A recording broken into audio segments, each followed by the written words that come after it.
Hello everyone. आज हम करेंगे 9th क्लास की आपकी साइंस की जो न्यू बुक आई है उसका चैप्टर नंबर फर्स्ट।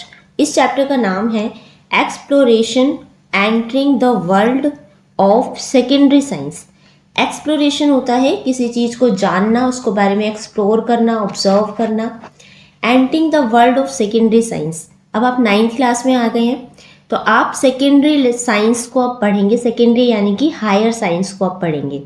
तो हम एक वर्ल्ड में यानी कि जो साइंस के बारे में और गहराई से जानने के सेकेंडरी लेवल में हम आ गए हैं।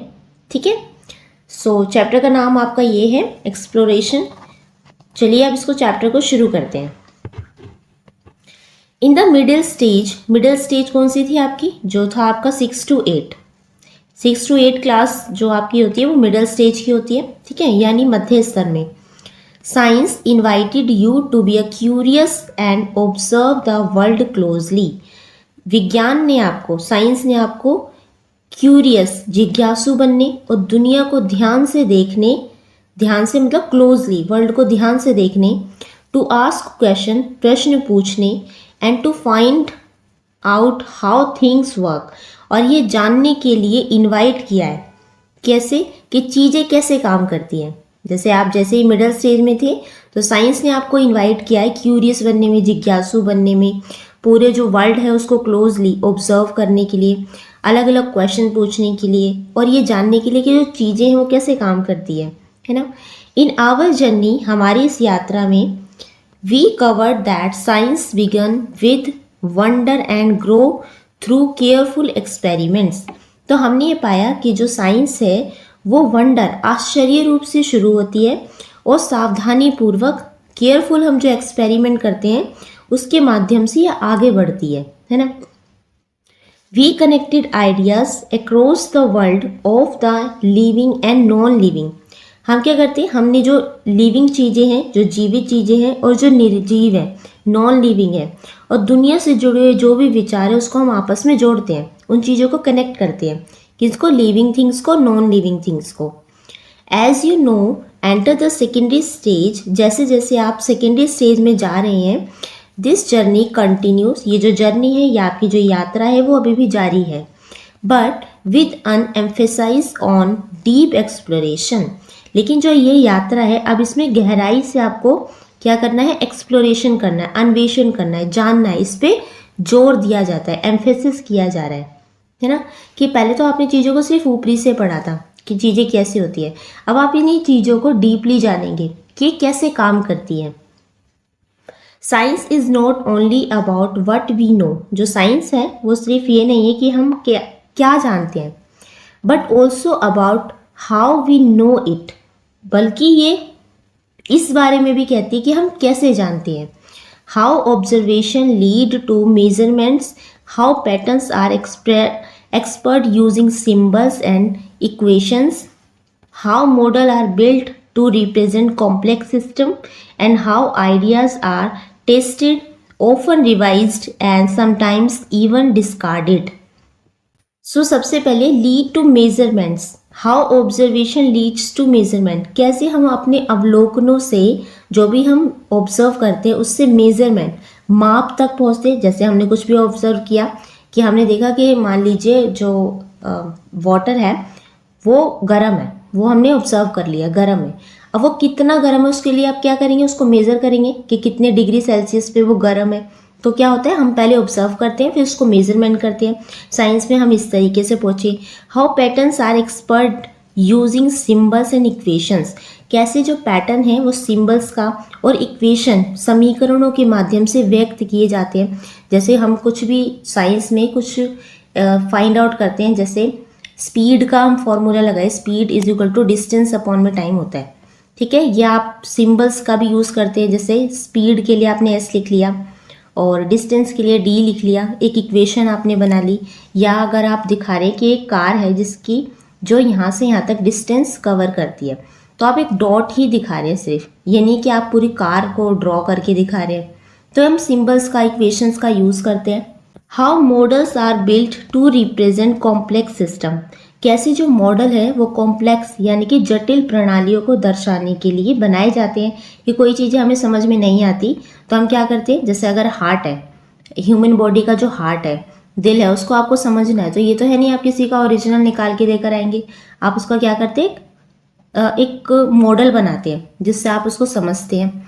And how ideas are tested, often revise and sometimes even discarded, कि कैसे जो विचारों का हम परीक्षण करते हैं, अक्सर हम क्या करते हैं, कुछ दोबारा से उसको रिवाइज करते हैं, पुनरीक्षण करते हैं, और कभी कभी हम उन्हें डिस्कार्डेड भी कर देते हैं, हटा भी देते हैं।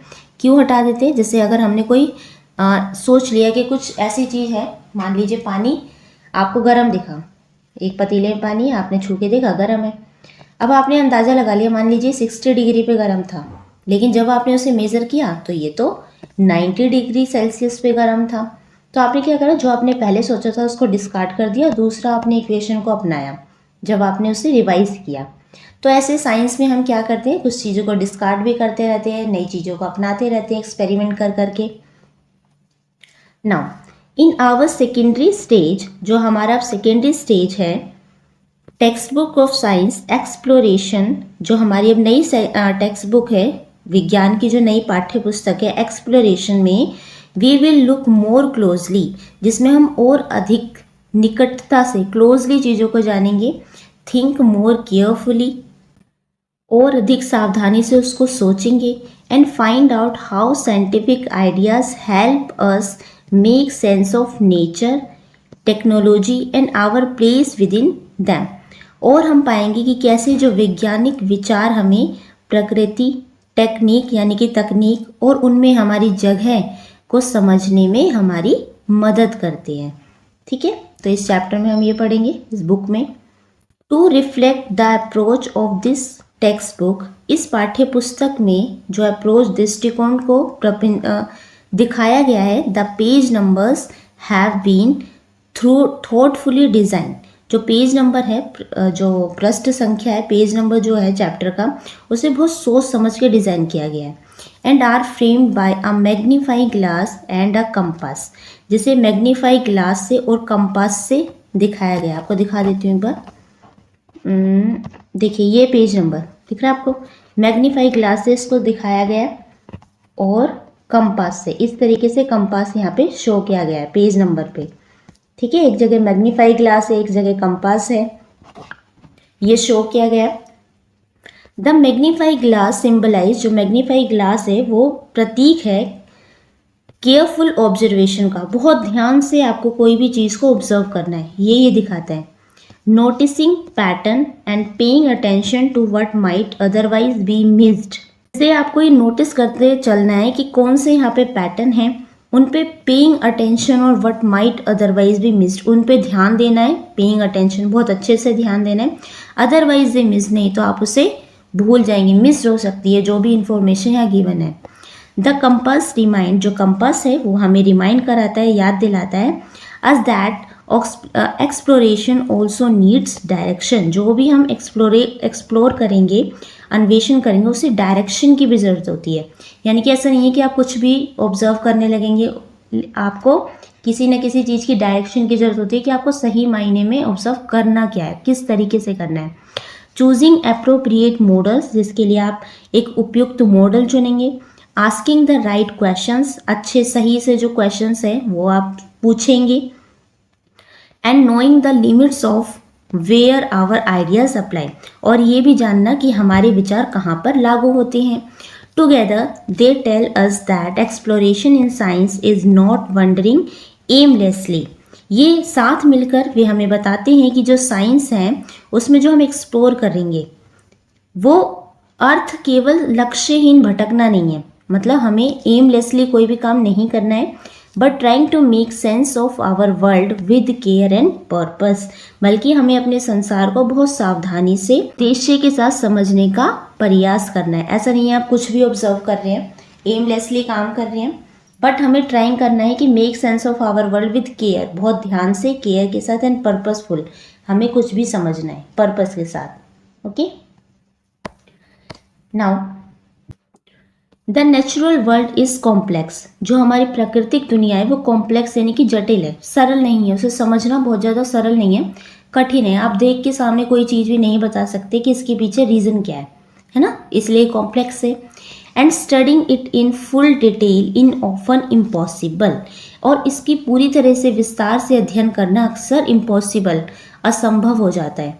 कैसे असंभव हो जाता है, अब इसको हम आगे भी पढ़ेंगे कि जैसे मान लीजिए अगर आप किसी वेन के हार्ट के बारे में पढ़ रहे हैं, ये हार्ट है आपका, थोड़ी पिक्चर ऐसी बन गई, तो उसमें आप मेनली ऊपरी चीज़ें पढ़ेंगे कि इसमें कौन सा कहाँ से जो ब्लड है पंप होता है, कहाँ से रिलीज होता है, ये मेनली चीज़ें पढ़ेंगे। लेकिन इस हार्ट के अंदर तो बहुत सारी चीज़ें होती है, बहुत सारी छोटी छोटी सेल्स होती हैं।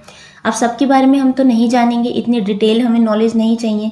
अब सारी डिटेल नॉलेज अगर आप एक ही बार में पढ़ना शुरू कर देंगे तो आपको कुछ भी समझ में नहीं आएगा, और वो चीज़ क्या हो जाएगी, आपके लिए इम्पॉसिबल हो जाएगी। इसलिए साइंस बहुत कॉम्प्लेक्स है, जटिल है, लेकिन हम उसको सरल करके आपको समझने योग्य उसको बना के तब हम उसे पढ़ते हैं, है ना। To make sense of this complexity science uses models, तो इसी जटिलता को समझने के लिए जो साइंस है वो क्या यूज़ करता है, मॉडल्स को यूज़ करता है। These are simplified ways for looking at real system that focus only on what is important for a given question. और ये क्या करता है, वास्तविक प्रणालियों को देखने के सरल तरीके हैं जो कि केवल उस चीज़ पे केंद्रित है, जो मेन मोस्ट इम्पॉर्टेंट जो चीज़ है उसके बारे में ही ये क्वेश्चन उसी पे ध्यान केंद्रित करता है, किसी दिए गए प्रश्न के लिए महत्वपूर्ण है। ऐसा नहीं है अगर हम किसी एक चीज़ के बारे में पढ़ें, मान लीजिए हम ब्लड के बारे में पढ़ रहे हैं, ठीक है, ब्लड में जो इंपॉर्टेंट चीज़ें हैं जैसे आरबीसी के बारे में पढ़ लेंगे, डब्ल्यूबीसी के बारे में पढ़ लेंगे, लेकिन ब्लड में तो और भी बहुत सारी चीज़ें, कौन कौन से विटामिन है, किन से वो बना है, कैसे उसका रेड कलर होता है, बहुत सारी डिटेल चीज़ें हैं, सबके बारे में हमें नहीं पढ़ना है। जो मेन जो चीज़ें हैं उसके बारे में हम पढ़ते हैं, जो कि मोस्ट इम्पॉर्टेंट है हमारे लिए। भी इम्पॉर्टेंट तो सारी चीज़ें हैं, लेकिन जो अभी हम जो पढ़ना है सेकेंडरी लेवल पे जो हमारे लिए ज़रूरी है हम वो पढ़ते हैं। जैसे आप बोले ना, फॉर ए गिवन क्वेश्चन, उसी पे फोकस करना है, और मोस्ट इम्पॉर्टेंट जो चीज़ें हैं आपके लिए जो कि दिए गए क्वेश्चन को पूरा करती है, ठीक है। In physics a moving car may be represented as a single point. जैसे अगर आप फिजिक्स की बात करें तो आप अगर फिजिक्स में स्पीड के बारे में पढ़ते हैं तो आप दिखाते कि एक पॉइंट से कार स्टार्ट होती है और उसने इतना डिस्टेंस कवर किया, तो आप एक सिंगल पॉइंट से कार को रिप्रेजेंट करते हैं। ऐसा नहीं है कि आप पूरी कार ही ड्रॉ करने लग जाते हैं बार बार, नहीं है ना, सिर्फ एक पॉइंट बना देते हैं कि मान लीजिए कार यहाँ से शुरू हुई एक पॉइंट से और यहाँ से उसने बी पॉइंट तक डिस्टेंस कवर किया, तो एक सिंगल पॉइंट से हम उसको दिखा देते हैं। वाइल इन केमिस्ट्री में क्या होता है, जबकि जो रसायन विज्ञान होता है, atoms and molecules are drawn as sphere and bonds, और रसायन विज्ञान में जो परमाणु हैं, जो अणु हैं, उसे हम स्फीयर के रूप में, बॉन्ड यानी कि उसके बंधों के रूप में दिखा देते हैं। जरूरी थोड़ा ना आप जैसे आपने मॉलिक्यूल्स इस तरीके से बना दिए तो वो ऐसे ही होते हैं, ये तो आपने एक सिंबल बना दिया कि मॉलिक्यूल्स स्फीयर के रूप में ऐसे होते हैं, इसकी तरह हम ये ड्रॉ करके दिखा देते हैं, ठीक है, समझने के लिए। ऐसे ही इन बायोलॉजी, जीव विज्ञान में, cells are shown as diagrams highlighting key parts, and in earth science, जैसे बायोलॉजी में, जीव विज्ञान में क्या होता है, जो सेल्स होती है, सेल्स क्या होती है, कोशिकाएं, उसके हम प्रमुख भागों को दिखाने वाले डायग्राम्स को बना देते हैं, पूरा उसके जो की पार्ट्स है ना, हाईलाइट की पार्ट्स कर देते हैं, पूरा नहीं दिखाते। सेल्स में तो बहुत सारी छोटी छोटी और भी चीज़ें हैं। ऐसे ही एंड इन अर्थ साइंस, जो पृथ्वी विज्ञान है, the earth may be treated as a smooth sphere layer into distinct regions. अब जैसे अगर हम पृथ्वी विज्ञान के बारे में पढ़ते हैं, मान लीजिए आप ग्लोब ले रहे हैं, अर्थ को समझने के लिए आप ग्लोब को पढ़ रहे हैं। अब ग्लोब तो हमें यहाँ से बिल्कुल स्फीयर एकदम चिकना सा दिखता है, क्या पृथ्वी ऐसी होती है? ऐसी नहीं होती ना स्मूथ सी। पृथ्वी पे तो पहाड़ भी हैं, नदियाँ भी हैं, ये तो ऊबड़ खाबड़ भी जगह है। तो ये हम ग्लोब में तो एक चीज़ें पढ़ते हैं सिर्फ स्मूथली सरफेस के रूप में, लेकिन रियल में वो चीज़ें ऐसी नहीं है, वहाँ तो अलग अलग डिस्टिंक्ट्स भी हैं, पहाड़ भी हैं, नदियाँ भी हैं, पठार भी हैं। तो ये क्या होते हैं, इसको सिर्फ हम समझने के लिए ऐसा पढ़ते हैं गोले के रूप में। Means such models involve making assumptions and deliberately ignoring certain details। तो ऐसे मॉडल जो हम बनाते हैं, ऐसी मान्यताएं, कुछ जानबूझकर हम कुछ चीज़ों को नज़रअंदाज, डेलिबरेटली इग्नोर कर देते हैं, ठीक है। इग्नोर इसलिए कर देते हैं, देखिए अब एक ग्लोब पे, पृथ्वी को समझने के लिए आप ग्लोब पढ़ रहे हैं, ग्लोब पे आप जरूर, अब ये तो है नहीं आप उस पर पहाड़ भी दिखा सकते हैं, नदियाँ भी दिखा सकते हैं, असली के नहीं दिखा सकते ना, सिर्फ आप एक पिक्चर के रूप में दिखा सकते हैं कि यहाँ पे पहाड़ है, इतने से इतने पे हमारा इंडिया है, यहाँ पे एक दूसरी कंट्री है, सिर्फ आप शो कर सकते हैं। तो इसलिए कई चीज़ों को इसमें इग्नोर भी किया जाता है और कुछ चीज़ों को अजम्पशन मतलब सोचा भी जाता है, ज़रूरी नहीं वो चीज़ सामने आपको वैसे ही दिखे, एज्यूम भी किया जाता है ना। फॉर एग्जाम्पल, जैसे कि उदाहरण के लिए आपको समझाया हुआ है, when studying the motion of A falling object, जब आप स्टडी करते हैं किसी भी चीज़ के मोशन के बारे में कि कोई चीज़ है वो ऊपर से आपको गिरती हुई दिखाई जा रही है, यानी कि आप गुरुत्वाकर्षण बल के बारे में पढ़ रहे हैं, ग्रेविटी के बारे में पढ़ रहे हैं। Air resistance may be neglected to understand the basic effect of gravity. तो वहाँ पे क्या होता है, कोई चीज़ अगर आप गिरती हुई दिखा रहे हैं तो ग्रेविटी को पढ़ने के लिए, उसके मूल प्रभाव को समझने के लिए आप वहाँ पे एयर रेजिस्टेंस यानी हवा का जो प्रतिरोध है उसको आप नेग्लेक्ट करते हैं, उपेक्षा करते हैं, उसको नहीं समझते, उसको हटा देते हैं। बल्कि आपके जो आप ग्रेविटी के बारे में पढ़ रहे हैं उस पर एक हवा का भी फोर्स लगता है, लेकिन आप उसको हटा देते हैं। हवा का फोर्स कैसे लगता है, जैसे अगर आपने ऊपर से एक बड़ी सी ईंट फेंकी तो वो एकदम से नीचे आएगी, वहीं पे अगर आप एक पत्ता फेंकते हैं ना, पेड़ का एक पत्ता फेंका आपने, तो वो धीरे धीरे नीचे आता है। यानी कि हवा का भी काम होता है ग्रेविटी में, वो भी फोर्स लगाती है। तो लेकिन जब हम ग्रेविटी के बारे में पढ़ते हैं ना, तो हम एयर का रेजिस्टेंस, हवा के प्रतिरोध करते हैं, उसको नहीं पढ़ते हैं, हटा देते हैं। ऐसे ही इन बायोलॉजी विज्ञान में when studying how the heart pump blood, जैसे जीव विज्ञान में बायोलॉजी में हम पढ़ते हैं कि जो हार्ट है वो पंप कैसे करता है ब्लड को, तो many individual cells are ignored, तो उसमें बहुत सारी छोटी छोटी सेल्स होती हैं, लेकिन उन कोशिकाओं को, सेल्स यानी कि कोशिका, उनको हम क्या कर देते हैं, इग्नोर कर देते हैं, नज़रअंदाज कर देते हैं, so that the organ can be understood as functioning system. क्यों, बस उस हार्ट को समझने के लिए, जो मेन ऑर्गन है उसको समझने के लिए, उसको फंक्शन को समझने के लिए, उसकी कार्य शैली को समझने के लिए हम क्या कर देते हैं, बहुत सारी छोटी छोटी जो सेल्स होती हैं उसको, उनके काम को नज़रअंदाज कर देते हैं, हटा देते हैं। रिमेंबर, याद रखिए that these choices are not mistakes. आपको ये भी याद रखना है, ये जो चुनाव है वो गलतियाँ नहीं हैं, हम इसको छोड़ देते हैं, कोई गलती नहीं है।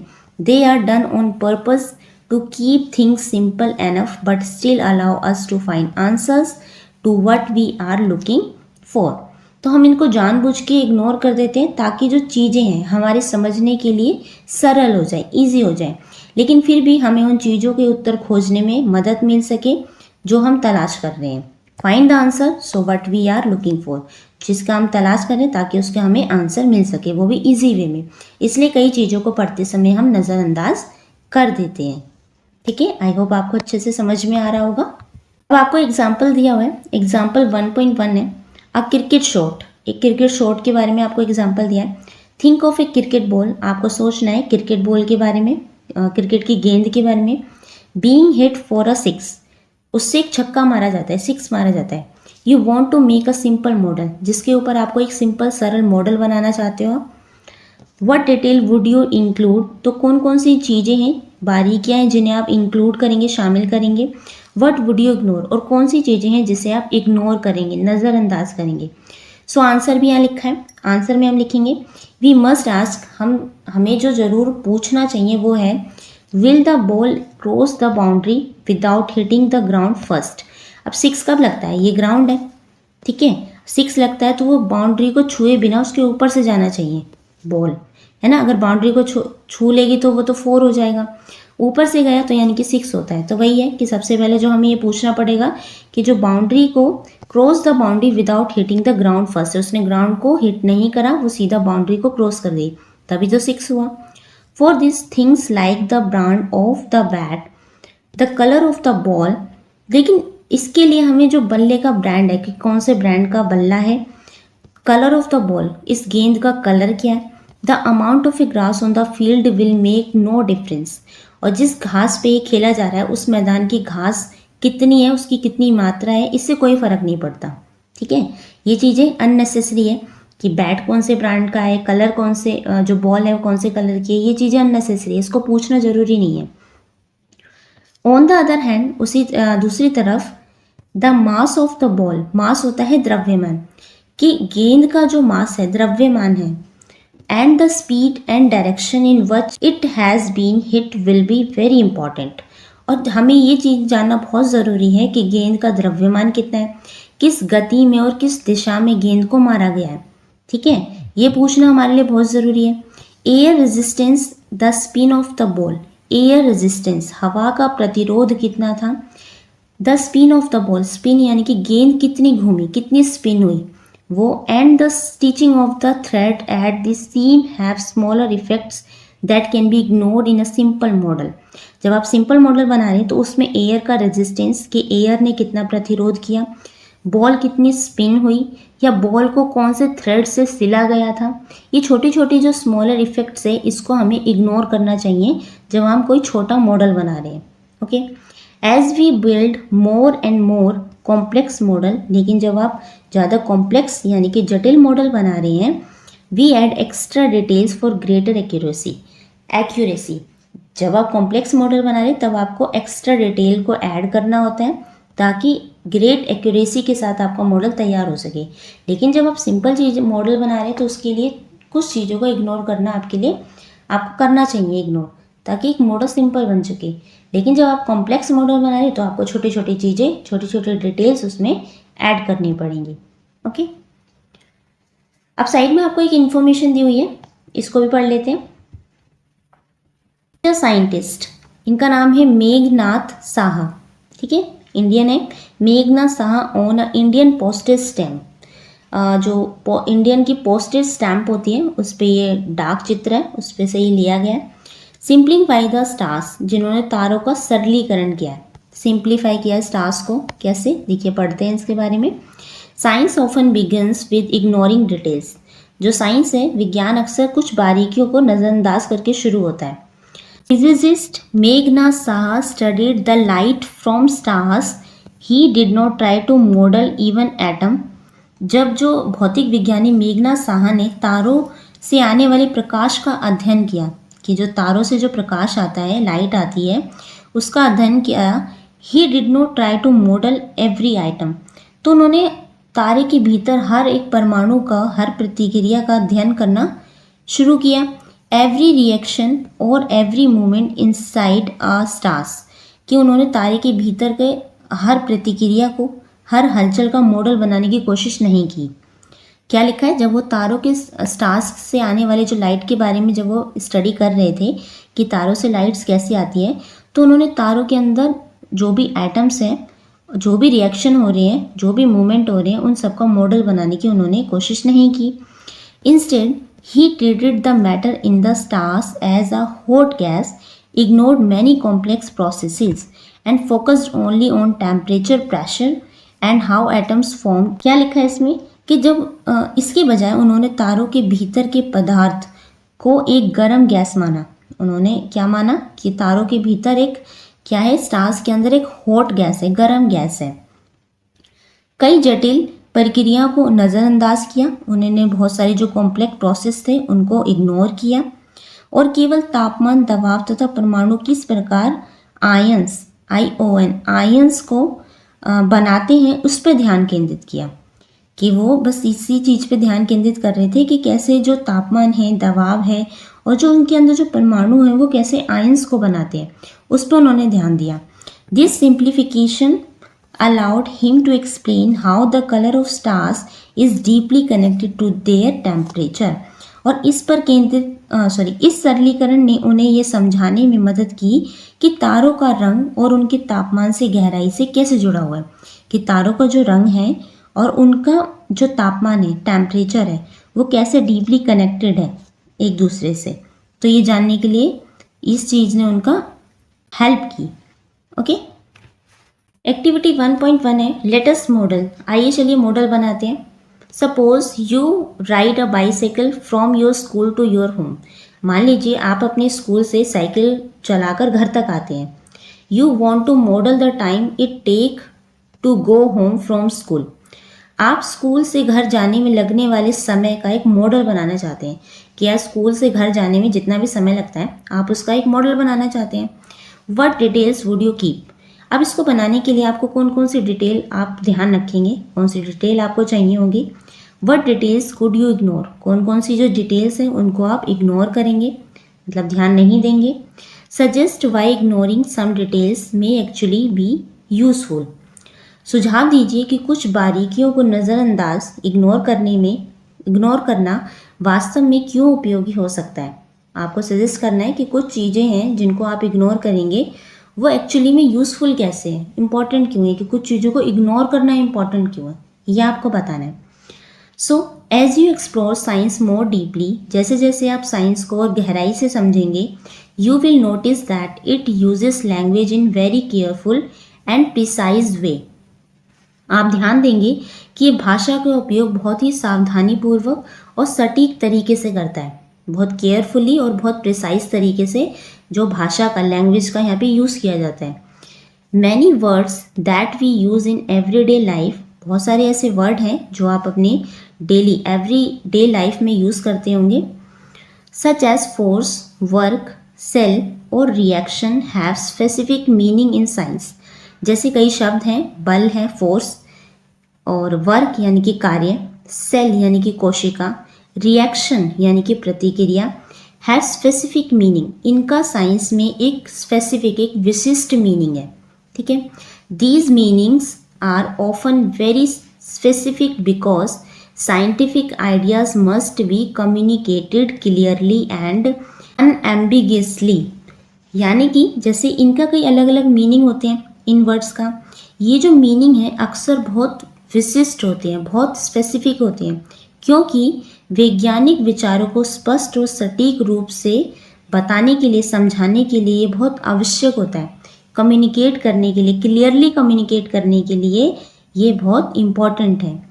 To allow scientist across the world to describe observations, compare results and build ideas together, science uses a shared language of these specific terms, symbols and units allow the scientists across the world, दुनिया भर के जितने भी scientist हैं वो क्या करते हैं, डिस्क्राइब ऑब्जर्वेशन, जो अपनी ऑब्जर्वेशन उन्होंने की है उसको डिस्क्राइब करते हैं, उसको बताते हैं, अवलोकनों का वर्णन करते हैं। कंपेयर डिटेल्स, जो भी परिणाम आते हैं उनकी तुलना करना। बिल्ड आइडियाज टुगेदर, एक साथ मिलकर नए नए विचारों का निर्माण करना। Science usage a shared language of these specific terms, जो साइंस है विशिष्ट शब्दों, प्रतीकों और इकाइयों की एक साझा भाषा, स्पेसिफिक टर्म, एक shared language, terms, symbols and units को क्या करती है, जोड़ती है, उपयोग करती है। साइंस में कुछ शब्द हैं, कुछ प्रतीक हैं, कुछ इकाइयाँ हैं, तो उसके लिए एक शेयर्ड लैंग्वेज का उपयोग किया जाता है साइंस में।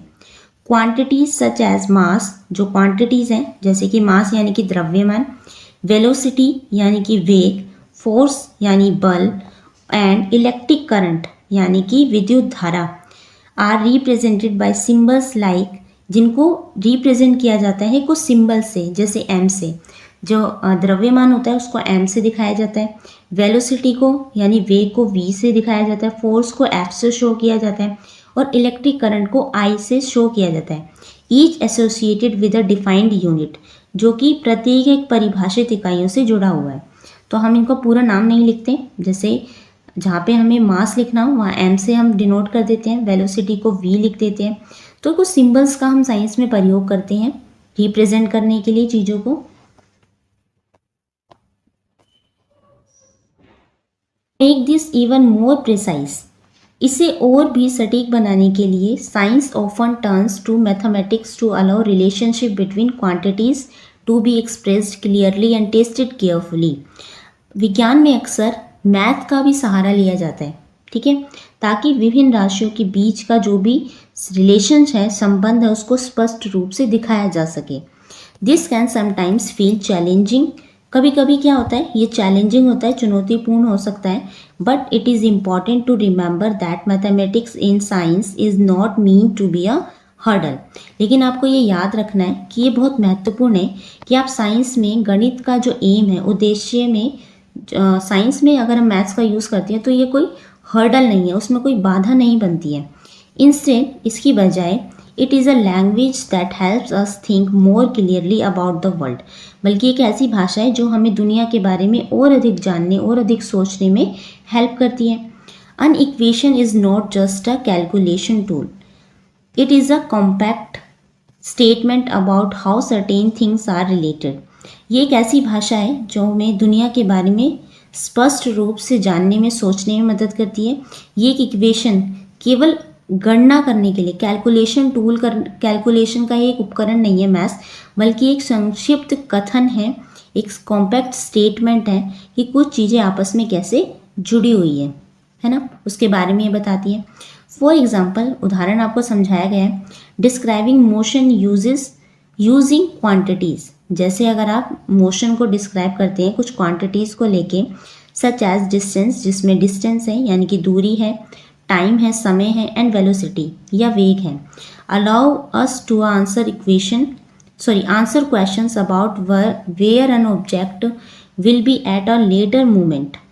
तो जैसे अगर आप मोशन को समझाते हैं, क्वांटिटीज़ को लेते हैं, डिस्टेंस को लेते हैं, समय, दूरी, वेग जैसी इक्वेशन का आप यूज़ करके मोशन को समझाते हैं, तो ये उत्तर देने में हमें मदद मिलती है कि कोई वस्तु कुछ समय के बाद कहाँ हो गई, है ना, कि लेटर मूवमेंट के कुछ समय के बाद कोई जो चीज़ है, जैसे अगर आप लगाते हैं ना speed is equal to distance upon में टाइम, तो ये क्या होता है, आप इसको फॉर्मूले को फिट करते हैं जिससे ये बताते हैं कि अगर किसी भी चीज़ ने, कोई भी कार है जो ए पॉइंट से चलने शुरू हुई बी पॉइंट पे पहुंच के वो इतने समय के बाद यहाँ पे पहुंच गए, तो इसमें हम मैथ्स का भी यूज़ करते हैं। In the same way mathematical expressions are used to describe rates of chemical reactions, patterns in population growth और changes in energy with a system. इसी तरह जो मैथमेटिकल एक्सप्रेशंस होते हैं उनका उपयोग रासायनिक अभिक्रिया यानी कि केमिकल रिएक्शंस को दिखाने में, जनसंख्या वृद्धि, पॉपुलेशन के पैटर्न को समझाने में, या किसी भी सिस्टम के भीतर जो ऊर्जा है, एनर्जी है, उसके परिवर्तनों का वर्णन करने के लिए भी इसका उपयोग किया जाता है। ठीक है, learning to use mathematics in science does not mean memorising equations. विज्ञान में जो हम मैथ्स का उपयोग करते हैं उसको सीखने का मतलब समीकरणों को, इक्वेशंस को लर्न करना नहीं है, मतलब उन्हें रटना नहीं है। It means understanding the situation first. इसका मतलब है कि सबसे पहले आपको स्थिति को समझना है। आइडेंटिफाइंग रिलेवेंट क्वांटिटीज़, आइडेंटिफाई करना है जो भी रिलेवेंट प्रासंगिक जो क्वांटिटीज़ हैं उनको, and then using mathematics becomes a powerful language for thinking. इसके साथ ही जो सावधानी पूर्वक अगर आप तर्क करते हैं तो जो मैथ्स है, mathematics becomes a powerful language for thinking, not just for finding numerical answers.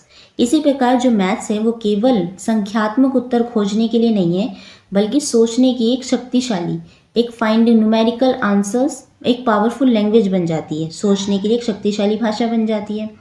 If you focus first on understanding the situation, अगर आप सबसे पहले जो सिचुएशन को समझने पे फोकस करेंगे, and the quantities involve, equations will begin to feel less like obstacle and more like helpful guides in your exploration of science.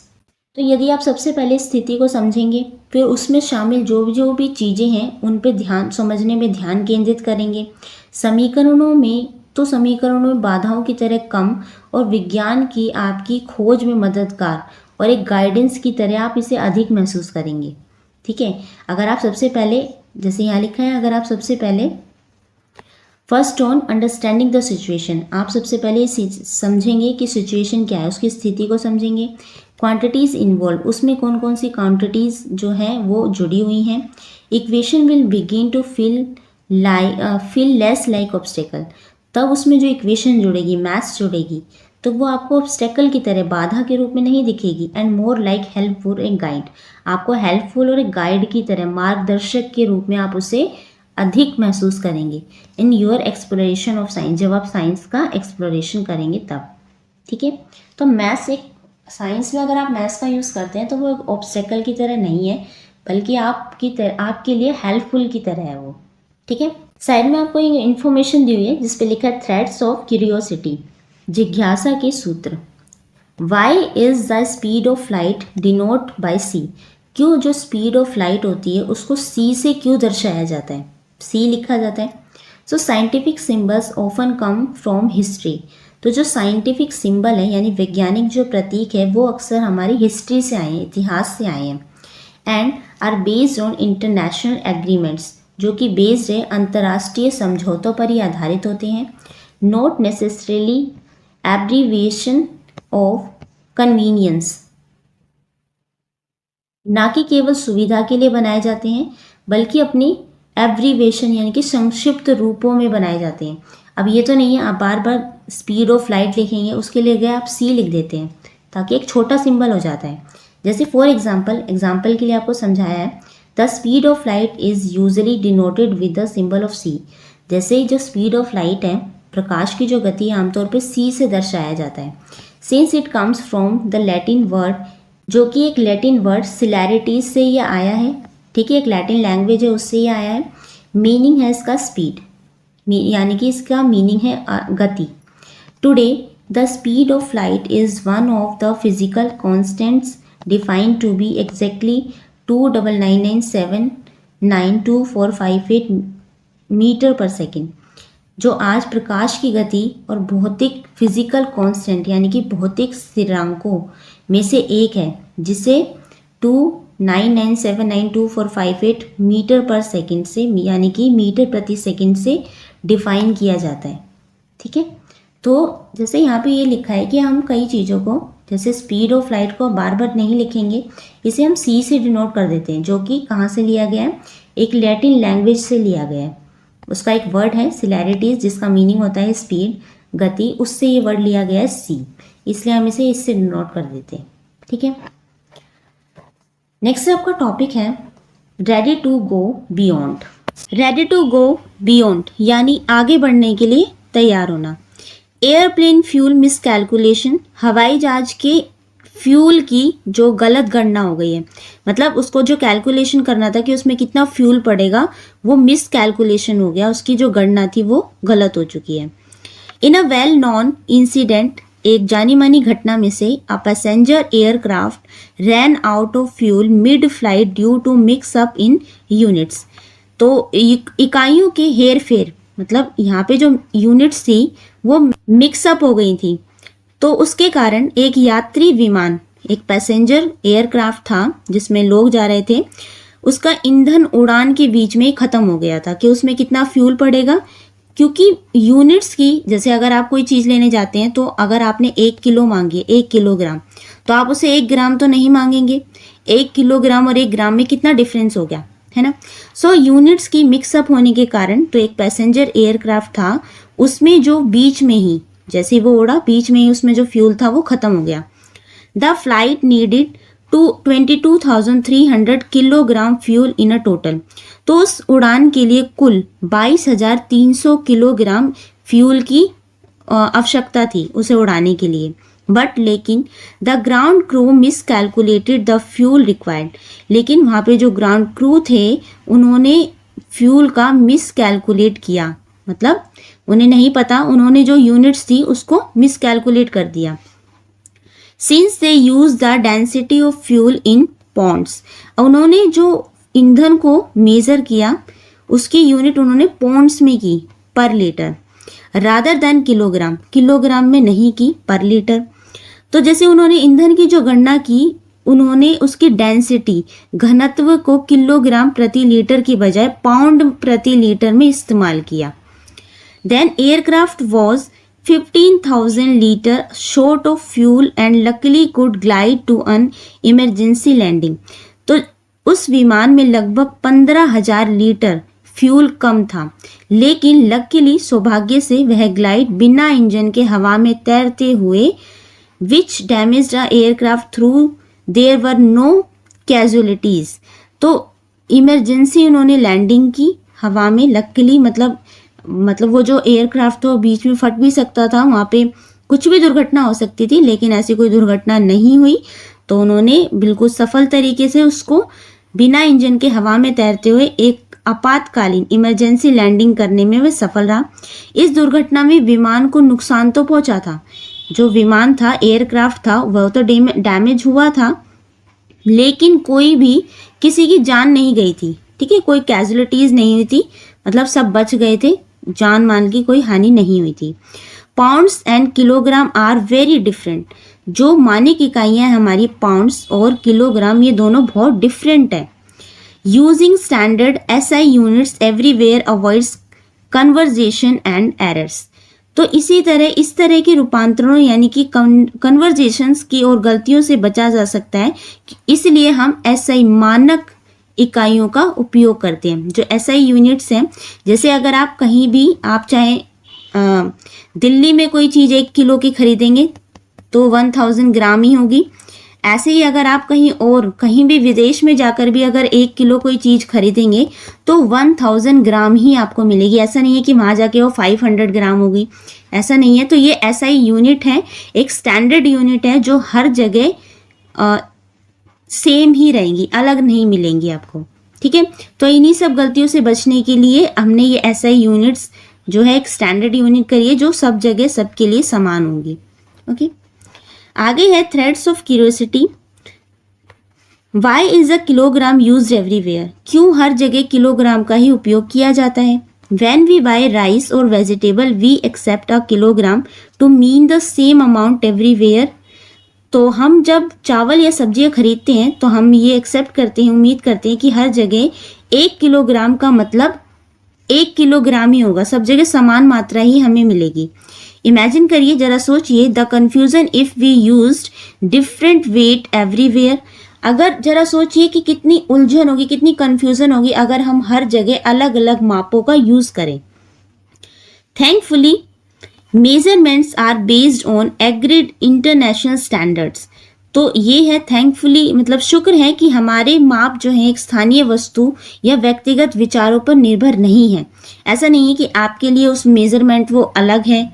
आधा किलो आप कोई चीज़ लेने जाते हैं 500 ग्राम, तो उसका मेजरमेंट अलग होगा, किसी और के लिए वो अलग होगा, ऐसा नहीं है। नॉट लोकल ऑब्जेक्ट्स और ओपिनियंस, ये किसी भी लोकल ऑब्जेक्ट या किसी की भी ओपिनियन, मतलब किसी भी आदमी का जो भी उसके व्यक्तिगत विचार है उस पर निर्भर नहीं करता। स्टैंडर्ड बल्कि आपसी सहमति से तय किए गए ये अंतर्राष्ट्रीय मानकों पर, इंटरनेशनल स्टैंडर्ड पर ये आधारित होते हैं, ठीक है। Standard units allow scientific result to be compared and ensure fairness in daily life and trade होता है आपका व्यापार। तो ये जो स्टैंडर्ड यूनिट है, मानक इकाइयाँ, ये वैज्ञानिक परिणामों की आपस में तुलना करने की अनुमति देती है और दैनिक जीवन जो हमारे डेली लाइफ है उसमें व्यापार करने में भी ये एक फेयरनेस, निष्पक्षता सुनिश्चित करती है कि आप जो व्यापार है, ट्रेड है, वो आसानी से कर सकते हैं। जितनी चीज़ आप उसे मेज़र करेंगे वही उतनी ही चीज़ अगला भी जो है जिसको आप बेच रहे हैं या वो आगे बेच रहा है, तो वो भी मेजरमेंट उसके लिए इक्वल ही रहेगा, अलग नहीं रहेगा, ठीक है। चलिए नेक्स्ट है, एज ऑब्जर्वेशन आर रिपीटेड, जैसे जैसे हम अपनी ऑब्जर्वेशन को रिपीट करते हैं, measurements refined and ideas tested through experiments, we can organise our understanding of the world in a systematic way. तो हमारे जो मेजरमेंट है, माप है, उसमें सुधार किया जाता है।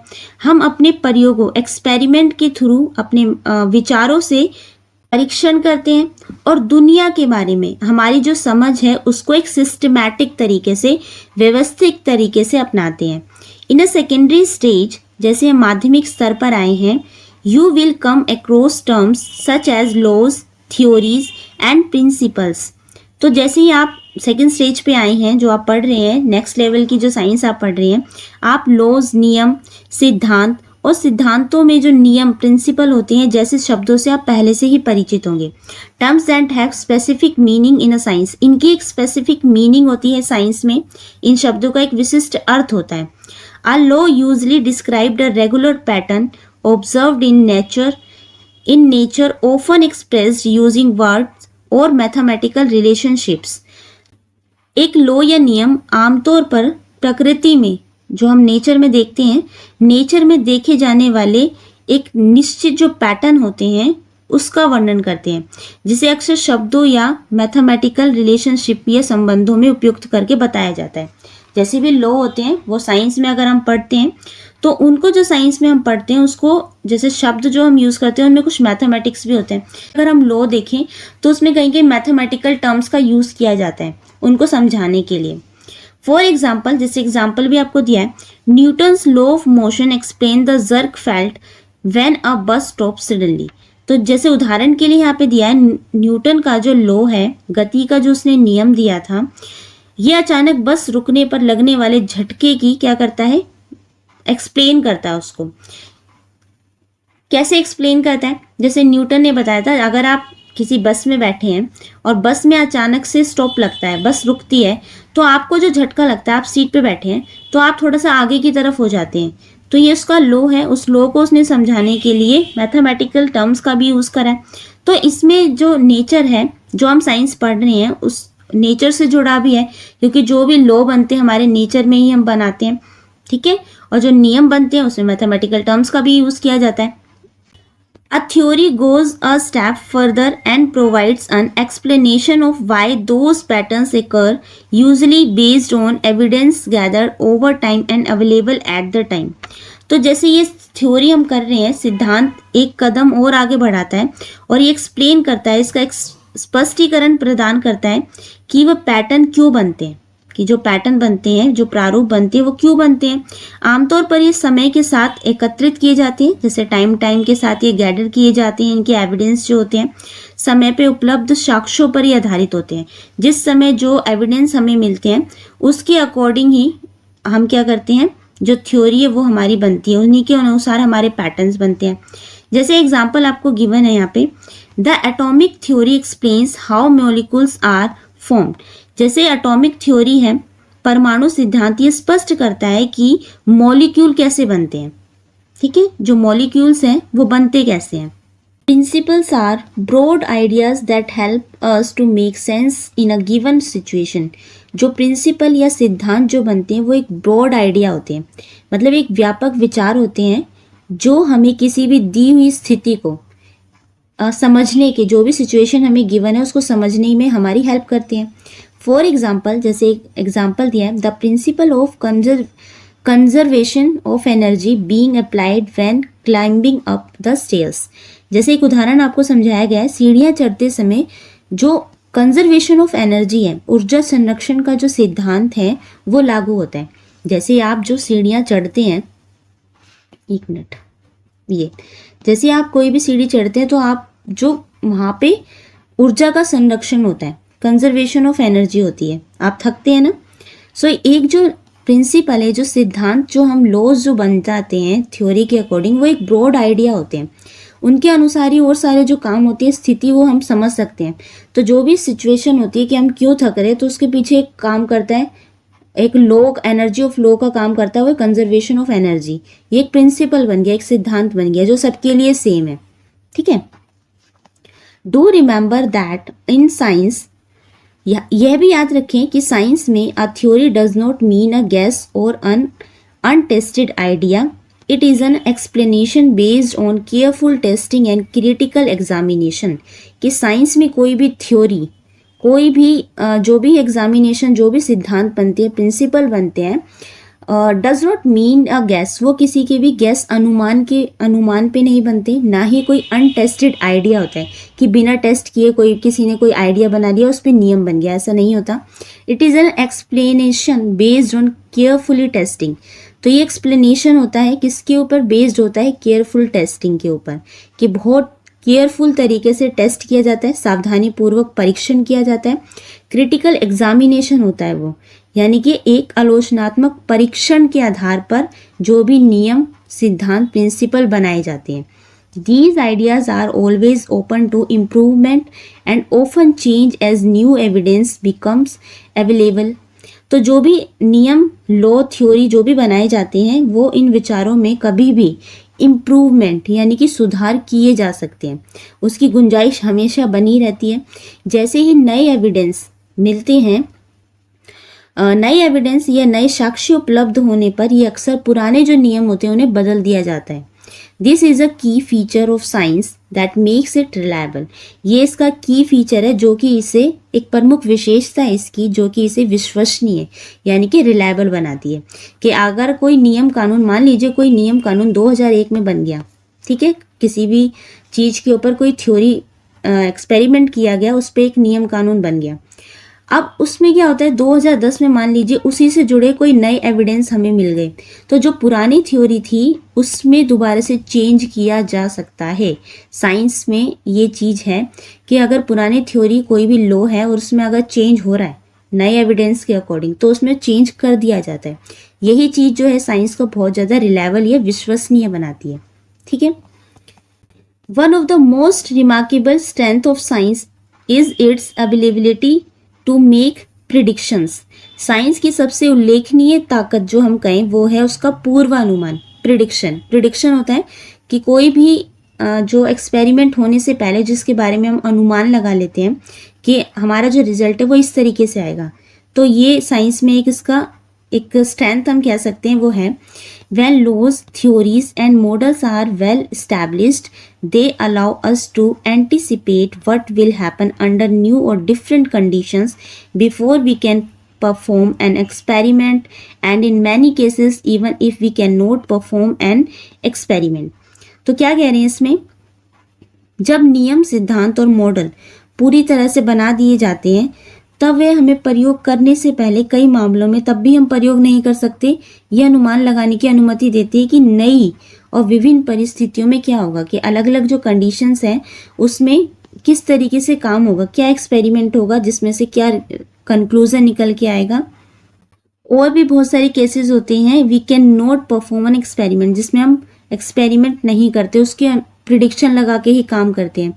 यूजिंग आइडियाज अबाउट मोशन, गति या मोशन से जुड़े विचारों का उपयोग करके we can predict how far a kicked football will travel. जैसे अगर हम गति या मोशन का अनुमान लगा लें तो हम ये अनुमान लगा के बता सकते हैं कि जो फुटबॉल पे जो किक मारी गई है उससे वो बॉल कितनी दूर जाएगी, ये हम प्रिडिक्ट कर सकते हैं ना।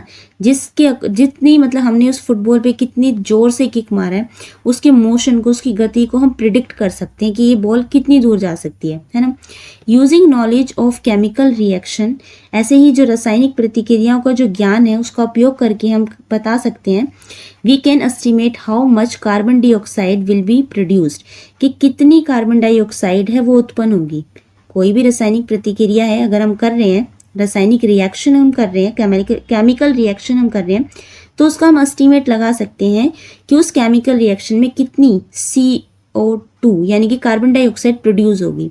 And how soft a baked bread would be, using biological principles we can predict how one's breathing would change while running. और आपको एग्जांपल दिए हैं कि ब्रेक या ब्रेड जो बेक की गई है जो ब्रेड है वो कितनी नरम होगी, या बायोलॉजिकल प्रिंसिपल जैविक सिद्धांतों का उपयोग करके हम ये अनुमान लगा सकते हैं कि दौड़ते समय अगर हम दौड़ रहे हैं तो उस समय हमारी सांस कितनी बदलेगी या हमें कितनी ब्रीथिंग की ज़रूरत होगी। Remember that these predictions are not guesses, आपको ये ध्यान रखना है ये जो प्रिडिक्शन है ये केवल अनुमान नहीं है, गेसेस नहीं है, they are reason expectations based on evidence and careful thinking. ये साक्ष्यों पर, एविडेंस पर और विचारशील चिंतन पर आधारित तर्क संगत, ठीक है, एक रीजन बेस्ड तर्क संगत अपेक्षाएं होती हैं, पूर्वानुमान होती है। ऐसे नहीं है कोई गैस लगा लेता है कि गैस कर दिया, अनुमान लगा दिया, इस तरीके से होगा, ऐसा नहीं है। ये केयरफुल ऑब्जर्वेशन पर आधारित होते हैं।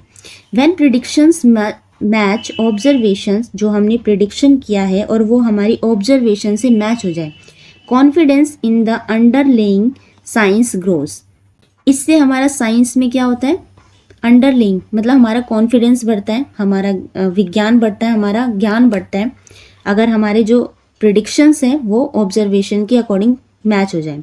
But even more important when they do not, scientist री एग्जामिन देयर एग्जम्पशंस, मॉडल और मेजरमेंट्स। लेकिन इससे भी अधिक महत्वपूर्ण बात यह है कि जब वे मेल नहीं खाते, जो हमने जो भी प्रिडिक्शन किया है और फिर जो हमने ऑब्जर्वेशन किया और वो आपस में मेल नहीं खाते, तो जो वैज्ञानिक होते हैं वो क्या करते हैं, in this way prediction in a powerful tool that drives further exploration and a deeper understanding of the world. वे जो भी मान्यताएं होती हैं, मॉडल होती हैं और जो भी मेजरमेंट होते हैं उनको फिर से जांच करते हैं, ठीक है। जो भी हमने प्रिडिक्शन अगर हमारा मैच नहीं होता उसे फिर से री एग्जामिन करते हैं, अपने अजम्पशंस को, अपने मॉडल को, अपने मेजरमेंट को। इससे क्या होता है, इस प्रकार एक जो प्रिडिक्शन थी वो एक शक्तिशाली उपकरण के कारण जो आगे की खोज है और दुनिया की गहरी समझ को प्रेरित करता है।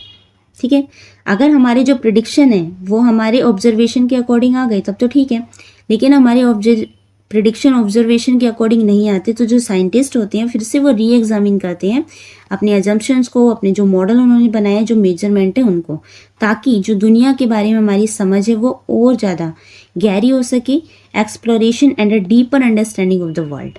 ओके, अब आपको एक एग्जाम्पल समझाया हुआ है, how do we check prediction, कि हम अपनी प्रिडिक्शन को यानी पूर्वानुमान को कैसे जांच करते हैं, कैसे चेक करते हैं। वर्षा टोल्ड हर फ्रेंड मेघना, वर्षा जो है अपनी सहेली मेघना से कहती है, it will rain this afternoon because the clouds look dark. वो कहती है आज दोपहर को बारिश होगी क्योंकि जो आकाश में काले बादल दिख रहे हैं। थिंक ऑफ सम क्वेश्चंस मेघना could ask Varsha to make this prediction scientifically testable. आप कुछ ऐसे प्रश्नों के बारे में सोचिए जो मेघना वर्षा से पूछ सकती है ताकि इस पूर्वानुमान को, प्रिडिक्शन को वैज्ञानिक रूप से परीक्षण योग्य बनाया जा सके। जैसे अब उसने एक प्रिडिक्शन लगा लिया कि बादल अगर काले हो रहे हैं तो शायद बारिश हो सकती है। अब आपको कुछ क्वेश्चन तैयार करने हैं जो कि मेघना है वो वर्षा से पूछ सकती है। ठीक है, अब आंसर है आपका, good scientific question will look for measurable evidence and past patterns. तो कुछ वैज्ञानिक अच्छे प्रश्न हो सकते हैं वो है कि पिछले पास्ट पैटर्न्स को अगर हम तलाश करें उसमें क्वेश्चन विद सिंपल येस या no answer are usually not so useful. जैसे अगर सिंपल क्वेश्चंस पूछे जाएं उसमें सिर्फ हाँ या ना के उत्तर हो तो आमतौर पे इतने यूजफुल नहीं होंगे। ठीक है, मेघना could ask Varsha questions like these are just examples, what was the condition of sky when it rain the last time. तो जो मेघना है वर्षा से कुछ इस तरीके के क्वेश्चन पूछ सकती है कि पिछली बार जब बारिश हुई थी तब भी आकाश की स्थिति ऐसी ही थी क्या, तब भी काले बादल छाए थे जब लास्ट टाइम बारिश हुई थी, तब भी ऐसा ही मौसम था। What is the humidity today. दूसरा क्वेश्चन है पूछ सकती है कि आज की जो ह्यूमिडिटी है, आर्द्रता है, वो कितनी है। What is about 80% the last time it रेन्ड। पिछली बार बारिश होने पर यह 80% से ऊपर थी। What is today's wind speed and direction। और आज की जो हवा की गति है और उसकी जो डायरेक्शन है, दिशा है, वो क्या है। This is temperature, is the temperature dropper like it did before the recent rain। क्या तापमान भी उसी तरीके से गिर रहा है जैसे हाल ही में हुई बारिश से पहले गिरा था। Questions like these ask about measurable data and past pattern which go beyond mere cloud look dark। इस तरह के प्रश्न जो हैं मापने योग्य डेटा और पिछले प्रतिरूपों, जो पिछले जो पास्ट पैटर्न्स थे उसके बारे में पूछ सकती हैं जो केवल काले बादल जो दिख रहे हैं से कहीं आगे जाते हैं। सिर्फ यही नहीं है कि अगर आपने आकाश में काले बादल देख लिए और बारिश होगी, सिर्फ इतना ही नहीं है प्रिडिक्शन। इस तरीके के क्वेश्चन भी आप पूछ सकते हैं कि हवा की गति कैसी है, उस दिन कितनी डायरेक्शन थी, कितने प्रतिशत थी, ह्यूमिडिटी क्या थी। तो इस तरीके के क्वेश्चन है जो कि जो प्रिडिक्शन है उसको बता सकते हैं, प्रिडिक्शन को कंप्लीट कर सकते हैं। ठीक है, तो फर्स्ट पार्ट में हम यहीं तक कंप्लीट करते हैं। ठीक है, चैप्टर काफ़ी लेंथी हो जाएगा, नेक्स्ट पार्ट में हम आगे यहाँ से शुरू करेंगे। तो आई होप आपको यहाँ तक अच्छे से समझ में आया होगा। Thank you so much for watching.